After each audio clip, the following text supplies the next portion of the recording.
ভারতের রপ্তানিকারকদের সিন্ডিকেটের কারণে দীর্ঘ ১ মাস থেকে বন্ধ রয়েছে কুড়িগ্রামের সোনাহাট স্থলবন্দর দিয়ে পাথর আমদানি।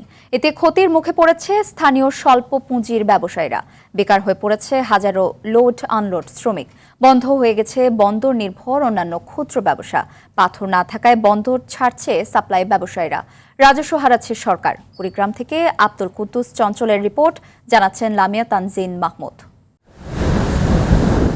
দেশের ১৮তম স্থলবন্দর কুড়িগ্রামের সোনাহাট বন্দরের প্রধান আমদানি পণ্য পাথর, যার সাথে জড়িয়ে আছে ব্যবসায়ী ও শ্রমিকের সংসার। তবে এক সময়ের কর্মচাঞ্চল্য স্থলবন্দরটির পাথরের ডিপোগুলো এখন শূন্য।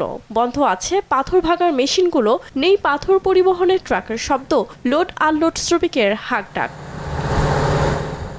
পাথর না আসায় ক্ষতিতে পড়েছে স্বল্প পুঁজির ব্যবসায়ীরা। পাথর না থাকায় বন্দর ছাড়ছে সাপ্লায়ার। ফলে বন্ধ হয়ে গেছে বন্দর নির্ভর বিভিন্ন প্রকার দোকানপাট। কাজ না থাকায় বেকার হয়ে পড়েছে বন্দরের ৫,০০০ শ্রমিক। কারণে যে বন্দরটা বুঝতে পারতেছি না, আর এই স্থল বন্দরটা বন্ধ হওয়ার কারণে হাজার হাজার শ্রমিক আজকে বেকার বসে আছে। ওটার অবস্থা খুবই খারাপ।